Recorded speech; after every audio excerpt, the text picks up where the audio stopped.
இப்ப ராமரோட சேர்ந்து சீத்தையும் போறான்.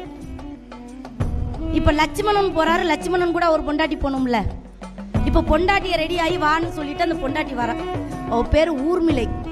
நிறைய பேருக்கு இந்த கதாபாத்திரம் யாருன்னே தெரியாது. தெரிஞ்சுக்கங்க, வாழ்க்கையில் தியாகம்னா என்னன்னா அவகிட்ட இருந்தா கத்துக்கணும்.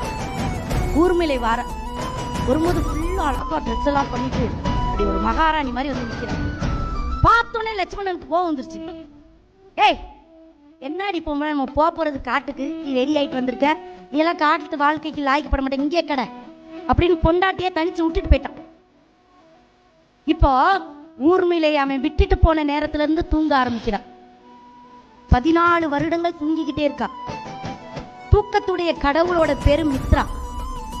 அந்த அம்மா வந்து கேக்குது, இல்ல என் புருஷன் 14 வருஷம் தூங்கக்கூடாது, காட்டுல அவங்களுக்கு காவலா இருக்கணும், அந்த தூக்கத்தையும் சேர்த்து நான் தூங்குறேன்னு.